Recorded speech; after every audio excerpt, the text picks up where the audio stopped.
안녕하세요. 오늘도 사연살롱을 찾아주셔서 감사합니다. 저는 50대 후반의 여성이에요. 딸 하나, 아들 하나를 뒀고 제 직업도 갖고 있어요. 저는 일찍 결혼해서 일찍 첫 딸을 낳았어요. 사실 딸아이를 결혼 전에 가졌거든요. 아이가 생기고 나니 걱정은 됐지만 낳아야 한다는 의무감이 컸어요. 그래서 생각보다 더 빨리 결혼을 하게 된 거죠.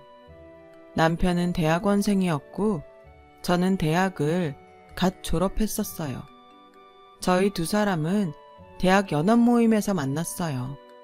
시어머니는 몇 년 전 돌아가신 시아버지한테 받은 땅을 많이 갖고 있었고 부동산 투자로도 돈을 많이 번 사람이었어요.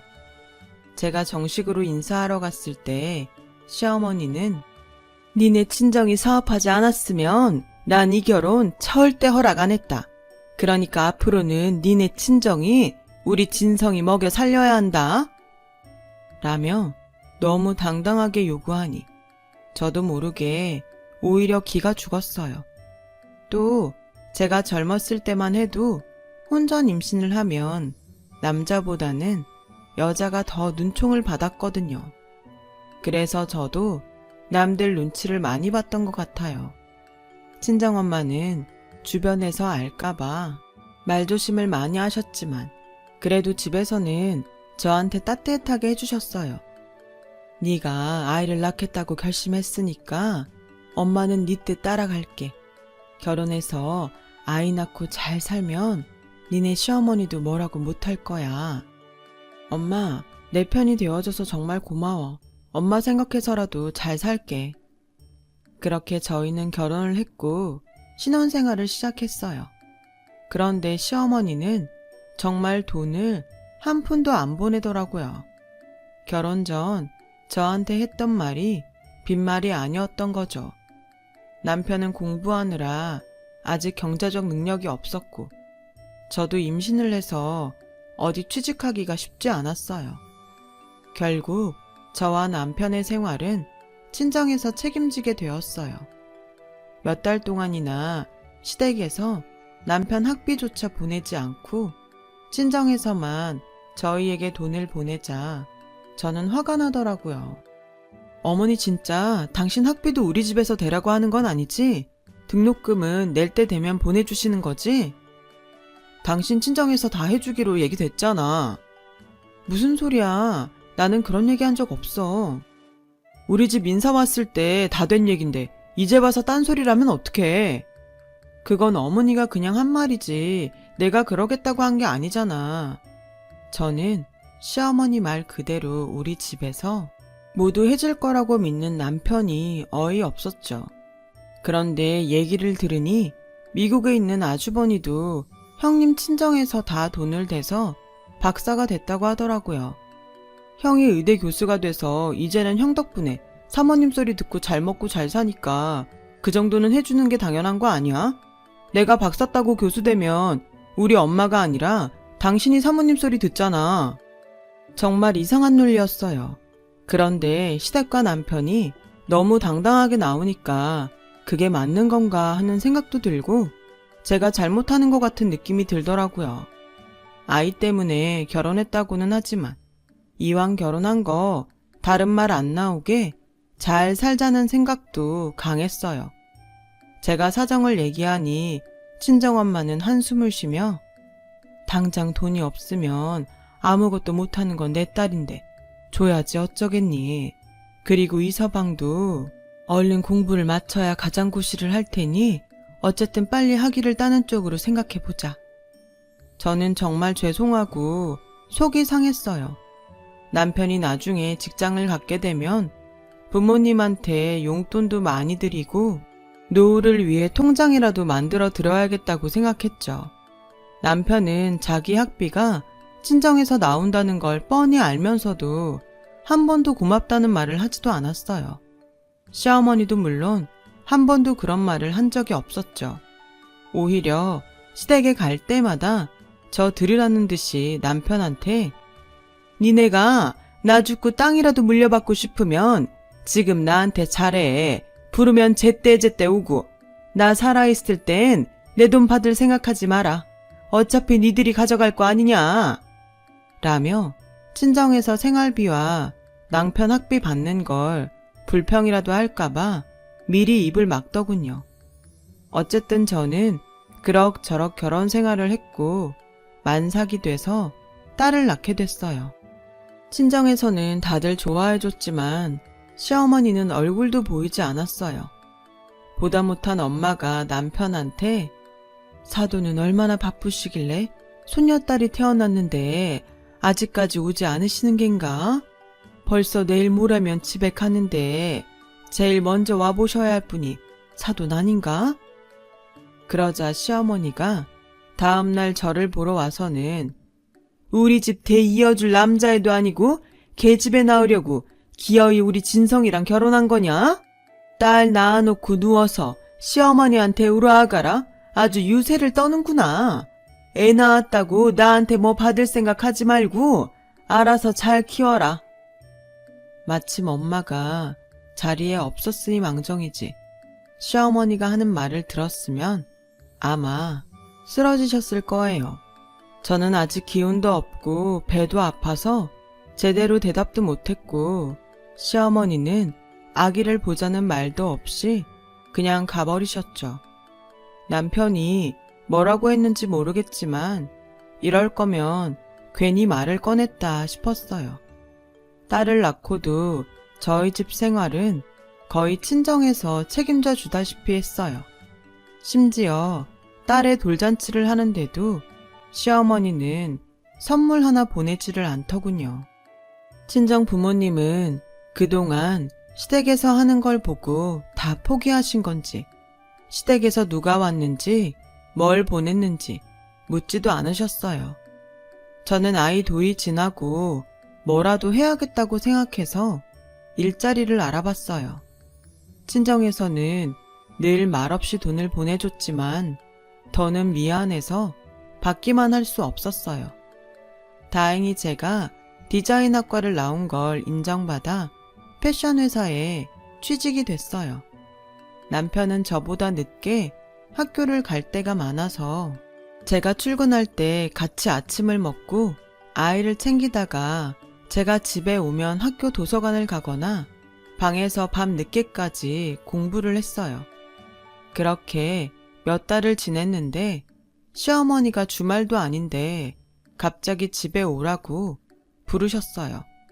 시아버지 제사도 아니고 기념일도 아닌데 평일에 부르는 게 영 마음이 찝찝했지만 퇴근하자마자 시댁에 갔죠. 그랬더니 시어머니는 현관에 올라오지도 못하게 하고 저한테 찬물을 끼얹었어요. 너는 내 아들을 애나 보는 식모 만들려고 작정했냐? 왜? 니네 친정에서 이제 돈 못 준다고 하니? 그래서 네가 돈 벌면서 내 아들 찬밥 신세 만든 거니? 어머니, 그게 아니에요. 저희 부모님 그런 말씀 안 하셨어요. 제가 계속 돈 받기 죄송해서 회사에 취직한 거예요. 그리고 자기 아이 돌보는 게 식모라뇨. 그런 말씀 아세요. 저도 일한다고 그 사람한테 소홀히 한 적 없어요. 진성이가 애를 보게 만든 것부터가 소홀한 거야. 친정에서 돈 안 준다고 한 거 아니면 당장 회사 그만둬라. 여자가 돈 좀 번다고 지 남편 우습게 알고 돌아다니기 시작하면 그 집안 콩가루 되는 거 순식간이야. 막말로 돈이 없으면 맹물 끓여서 된장 멀겋게 풀어서 먹으면 될 일이지. 니네 수준에 맞게 살아. 쓸데없이 밖으로 놔둘 생각하지 말고. 너 나중에 내 땅 손바닥만큼이라도 받고 싶으면 내 말대로 해. 저는 너무 충격을 받아서 물을 닦지도 못한 채 덜덜 떨며 집으로 왔어요. 아이는 혼자 거실에서 울고 있었고 남편은 방에서 세상 모르고 자더군요. 남편을 깨우니 제가 왜 젖었는지 묻지도 않고 늦었다며 짜증을 냈어요. 저는 아이를 안고 달래면서 숨죽여 울었어요. 그때는 정말 어떻게 하면 좋을지 모르겠더라고요. 저는 결국 회사를 그만두고 엄마에게 사정을 얘기했어요. 회사 다니면서 집안일 한다는 게 어디 쉽겠니? 그러니 결혼하면 회사를 관두는데 너는 거꾸로 했으니 힘들었겠지. 아버지는 뭐라고 안 하실 테니까 걱정하지 마. 엄마, 미안하고 고마워. 내가 다민이 아빠 박사만 따면 다시 일할게. 그렇게 저희 집은 다시 친정의 도움을 받으며 지냈고 3년이 더 지나서야 남편은 박사학위를 받게 됐어요. 그리고 얼마 안 돼서 연구소에 들어가게 됐죠. 저는 이제 됐다 싶어서 한숨 돌렸어요. 더는 친정에 손을 벌리지 않아도 되니까요. 그때 친정아빠 사업이 좀 어려워서 저희한테 돈 보내는 게 힘들다는 걸 저도 알고 있었기 때문에 더더욱 잘 됐다고 생각했죠. 친정 부모님은 그런 얘기는 안 하시고 잘 됐다며 축하해 주셨어요. 그리고 시댁의 남편과 갔는데 시어머니가 이러는 거였어요. 니네 친정에서는 진성이한테 뭐 해준다고 안 하니? 네? 뭘 해주다니요? 그게 무슨 말씀이세요? 그럼 사위가 번듯한 직장에 들어갔는데 아무것도 안 해주신다는 거냐? 아무리 못해도 차 한 대는 뽑아줘야지. 어머니, 그동안 친정에서 저희 때문에 쓴 돈이 얼만데요. 그냥 축하만 해주셔도 감사하죠. 장사밖에 할 줄 모르는 니네 친정이 정상적으로 한국 최고의 정책연구소에서 일하는 사위를 쳐다나 받겠니? 게다가 나 죽으면 물려받을 땅하고 재산이 얼만데 아이고 감사합니다 하고 100번 절을 해도 모자랄 판에 그게 무슨 소리냐? 네 윗동서는 제대로 선보고 결혼했어도 내 아들한테 그러지 않았다. 니네 집안은 어쩜 그렇게 예의를 모르니? 저는 딸을 아는 채 너무 수치스러워서 속으로 부들부들 떨었어요. 그런데도 남편은 너무 태평스럽게 과일을 먹으며 TV만 보고 있더군요. 원래 이런 분위기에서 살아서 그런지 제가 당하는 게 아무렇지 않은 모양이었어요. 이러고 평생을 살 수 있을지 점점 마음이 답답해지기 시작했죠. 그런데다가 친정아빠 사업도 힘들어져서 정 같지 않았어요. 어려운 중에도 엄마는 남편한테 취직 선물로 고급 시계를 선물하셨어요. 남편은 선물을 받을 때도 건성으로 고맙다고 목례만 하더니 시계를 차고 다니지 않았어요. 여보, 왜 엄마가 사준 시계 안 차고 다녀? 그거 나만 국산이라 창피하다고. 다들 제일 비싼 외제 시계로 시간 보는데 나만 국산 보고 있으면 모양 빠지잖아. 그래도 엄마가 당신 생각해서 사준 건데 좀 차고 다니지. 남들이야 뭐라고 하건 당신만 좋으면 된 거잖아. 나도 싫다고. 촌스러운 국산 시계는 됐다고. 장모님 좀 센스가 없는 거 아니야? 지금 그게 어른한테 할 소리야? 저는 그날 남편하고 크게 싸웠어요. 그동안 시어머니한테 받았던 서름까지 겹쳐서 폭발했던 것 같아요. 얼마 안 가서 시어머니는 저희 집에 찾아오셨어요. 그러더니 다짜고짜 이혼 서류를 내미는 거였어요. 어머니, 갑자기 이게 뭐예요? 니네 집 다 망해간다더라. 애초에 니네가 그렇게 부자도 아니라며? 우리 아들 먹여 살리지 못할 거면 내가 왜 너를 보고 있어야 되냐? 너도 니네 집 어려운 거 몰랐던 눈치인데 그런 건 입 딱 다물고서 우리 집 재산으로 뭘 어떻게 해보려고 한 거 아니냐? 난 그런 꼴 못 본다.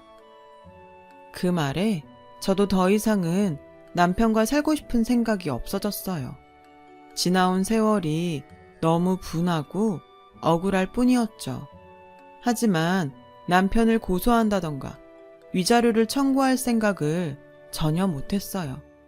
이혼을 하면 여자를 더 죄인처럼 보는 사람들도 많았고 저도 무의식적으로 그렇게 생각했던 것 같아요. 세상이 정말 좋아져서 돌싱이라는 단어도 나오고 요즘 세상만 같으면 삶이 그렇게나 힘들다면 정말 이혼이 뭐 별건가요?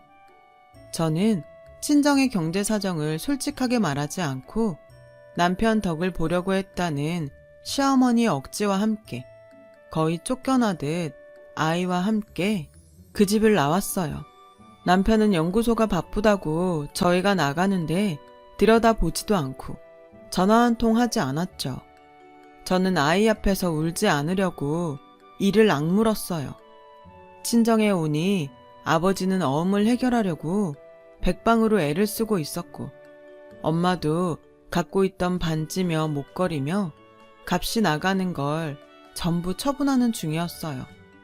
저는 일단 되는 대로 동대문에서 옷을 디자인하는 일을 시작하게 됐어요.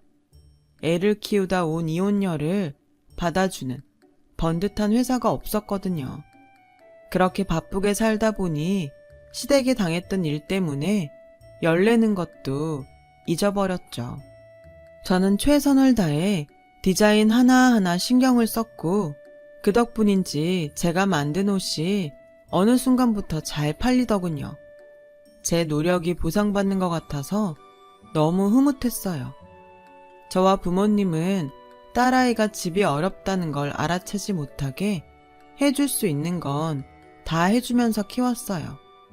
그렇게 몇 년이 지나자 저희 아버지의 노력을 좋게 본 투자자가 아빠 회사에 크게 투자를 하게 됐고 아버지 사업은 다시 자리를 잡았어요. 그뿐 아니라 아버지는 제가 일하던 것과 손을 잡고 의류 사업도 시작해서 동남아로 옷을 수출하기 시작했어요. 저는 그 무렵 제 디자인의 법적 보호를 담당하는 변호사와 만나게 되었죠. 알고 보니 그 사람도 이혼을 했더라고요. 저희는 서로의 사정을 잘 이해했고 그러다 보니 자연스럽게 만남으로 이어졌고요. 그리고 얼마 후에 결혼을 하기로 했죠. 저는 중학생인 딸이 상처를 받을까봐 걱정했어요. 하지만 딸은 저보다 더 큰 것 같더라고요. 오히려 저보고 잘 됐다고 나는 엄마가 나쁜 일은 다 잊어버리고 지금보다 더 행복해졌으면 좋겠어. 나쁜 일이라니 엄마 그런 거 없어. 아주 어릴 적이라서 다 기억은 안 나지만 할머니랑 아빠가 엄마 힘들게 했던 거 나도 다 알아. 라며 저한테 폭 안기더군요. 저는 딸의 마음이 고맙기도 하고 그동안 제 앞에서 밝은 모습만 보여준 게 너무 딱해서 눈물을 흘렸어요. 그렇게 재혼을 하고 2년이 지나 저는 아들을 낳게 됐어요. 그 사이 아버지 회사도 더 탄탄해졌고 저는 아버지와 함께 하던 의류 사업을 혼자 하게 됐어요. 아버지가 따로 떼서 저에게 맡기신 거죠. 남편은 큰 법무법인으로 직장을 옮겼고 딸은 남편의 영향을 받아 변호사를 목표로 열심히 공부를 했어요. 저는 수출뿐만 아니라 국내에도 시장을 넓히기 위해 회사 건물을 짓기로 했어요. 그때는 사무실도 여기저기 흩어져 있었고 샘플을 만들어 오는 디자이너 작업실도 멀리 떨어져 있어서 여러 가지로 불편했거든요. 큰 건물은 아니어도 다 같이 모여 있는 게 훨씬 효율적일 거라고 판단했죠. 그렇게 건물 부지를 찾다가 금매로 나온 땅이 있다길래 봤더니 크지는 않아도 저희 회사가 들어서기에는 적당한 곳을 찾았어요. 거기에는 아담하게 건물도 한 채 있어서 리모델링만 하면 되겠다 싶었어요. 저는 남편과 의논한 후 그 땅을 다시 보러 가기로 했어요. 그랬더니 부동산에서는 땅 주인이 웬만하면 바로 계약을 했으면 좋겠다고 했다더군요. 부동산 중개사는 저희가 간 날 땅 주인이 온다고 했다며 조금만 기다려달라고 하더군요. 그렇게 30분 정도를 있다가 자리에서 일어났어요. 저희가 바빠서 더 이상 기다릴 수가 없는데요. 오늘 한 번 더 보고 결정하게 그냥 보여만 주세요. 라고 하는데 누가 급하게 들어오더군요. 제가 늦은 거 아니죠? 라고 하는데 저는 깜짝 놀랐어요. 전 시어머니였거든요.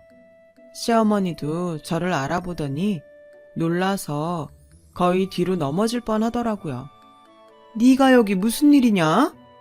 라는데 중개사가 땅 살 사람이라고 하니까 입을 못 다물더군요. 저는 남편 보고 가자고 하면서 더 볼 것도 없겠는데요.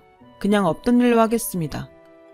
중개사는 갑자기 왜 그러냐며 저를 붙잡으려고 했지만 저는 단호하게 뿌리치고 부동산에서 나왔어요. 아무리 조건이 좋고 시세보다 저렴해도 시어머니가 갖고 있던 땅은 싫었어요. 그런데 얼마 후 모르는 번호로 전화가 와서 받았더니 시어머니였어요. 내가 그동안 다민이 보고 싶어도 말을 안 하고 있었는데 이제 좀 만나야 될 것 같다. 이제 와서 왜요? 전에는 아들이 아니라고 거들떠 보지도 않으셨잖아요. 그런 말이 어딨냐? 내 손녀인데 왜 안 보고 싶겠어? 저는 고민이 됐어요. 저한테는 원수보다 못한 사람이지만 딸한테는 친할머니였으니까요. 저는 딸의 의견이 더 중요하다는 생각이 들어서 조심스럽게 물어봤죠. 그렇게 날 보겠다고 하면 만나볼게. 별일 없을 거야. 라고 어른스럽게 말했지만 저는 걱정이 됐어요. 혹시라도 못된 말을 하면 어쩌나 싶어서 딸한테 시어머니가 보자고 했다는 말을 한 게 후회되는 마음도 생기더라고요. 저는 결국 친정 엄마에게 이 일을 털어놓았어요. 아니, 어떻게 그렇게 또 만날 수가 있니? 정말 세상 좁구나. 그래도 너무 걱정은 하지 마. 다민이 똑똑하잖아. 무슨 말을 들어도 당하고 있지만은 않을 거야. 그 여자도 설마 다민이가 자기 핏줄인데 심한 말을 하겠니? 라고 하셨지만 그래도 불안하더라고요. 그래서 딸한테 같이 가자고 했죠. 엄마, 할머니가 나만 보자고 했다며. 나 혼자 갔다 올게. 그래도 엄마가 같이 가야지. 어떻게 너만 내보내. 나 어린애 아니야. 괜찮아. 만나고서 전화할게. 라고 했지만 저는 몰래 따라가서 카페 구석에 앉아 있었어요. 조금 있으니 시어머니가 들어와 딸과 만나더군요. 시어머니는 딸의 등을 쓰다듬으며 음료수를 시켜 자리에 앉더니 본격적으로 본색을 드러냈어요. 너는 누가 뭐래도 우리 이씨 집안 핏줄이야. 니네 엄마랑 살아도 그 집안 식구 아니라고. 다민이 공부 잘한다며? 공부 잘해서 출세하고 그러면 네가 그동안 아빠한테 못한 거 다 갚으면서 살아야 된다. 아빠한테 잘해야지 네가 잘 되는 길이야.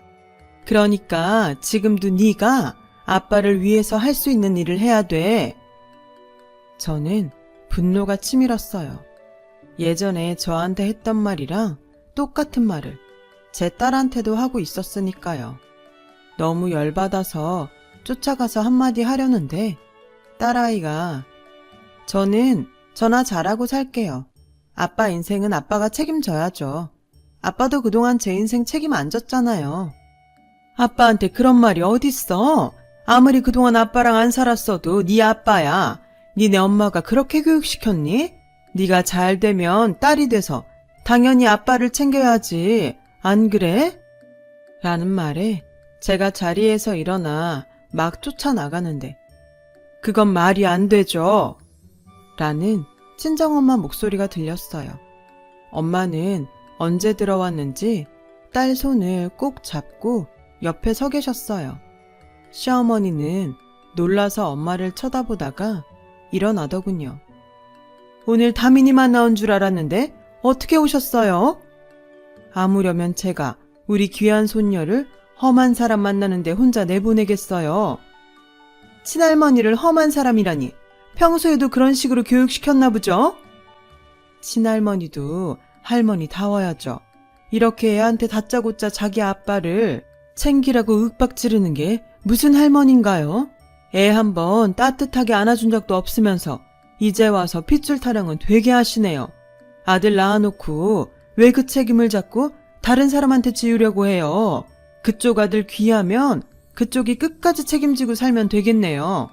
어린 학생한테 성공하면 아빠를 책임지라니. 그게 어른이 돼가지고선 할 말입니까? 아이 앞에서 못하는 말씀이 없으시네요.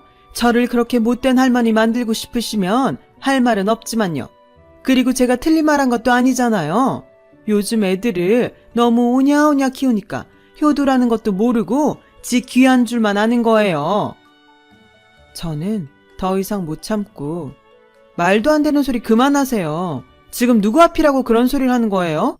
우리 집 어렵다는 소리 듣고 다짜고짜 이혼하라면서 나랑 다민이 내보냈으면서 뭐가 어쩌고 어째요? 내가 진짜 애 앞에서 이런 말까지 안 하려고 했는데 댁한테 휘둘려서 당신 아들 학비까지 대가며 살았던 거 지금까지도 후회하고 있다고. 애를 오냐오냐 키웠다고? 그럼 내 귀한 새끼 오냐오냐 키우지. 지 아빠한테 못한 거 갚으라고 하면서 키워야 되나? 지한테 해준 것도 하나 없는 아빠가 너무 뻔뻔한 거 아니야? 양육비 한번 보낸 적 없고 여태까지 보자고 한 적도 없으면서. 라고 하자 주변에서 시어머니를 다들 흘끈거리며 보더라고요. 저는 딸하고 엄마를 붙잡고 밖으로 나가자고 했어요. 그러자 시어머니는 급하게 저희 앞을 막아서더군요. 그러지 말고 얘기 좀 하자. 내가 다민이한테 그런 말을 한 건 우리가 지금 정말 어려워서 그래. 그리고 우리 땅 사기로 한 거 좀 더 값을 쳐주고 사면 안 될까 해서. 저와 엄마는 너무 기가 막혀서 말도 안 나왔어요. 제가 막 뭐라고 쏘아 붙이려는데 딸이 먼저 할머니, 그런 걸로 더 이상 엄마 괴롭히지 마세요. 저도 할머니가 저 손녀라고 안 좋아하고 엄마 힘들게 한 거 다 알아요. 아빠는 엄마 편 한번 들어준 적 없었고요.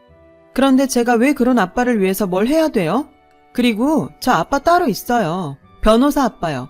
한 번만 더 엄마 힘들게 하면 우리 아빠한테 다 말해서 법적으로 할 테니까 그렇게 아세요. 라고 하자 시어머니는 저를 붙잡고 얘, 우리 좀 살려줘. 그 땅 지금 못 팔면 우리 큰일 난다. 마지막 남은 재산인데 제발 좀 도와줘. 이것 보세요. 우리 딸이 당신 필요할 때마다 돈 대주는 은행입니까? 이제 그만하세요. 라고 엄마가 말하자 그제야 저를 놓아주더군요.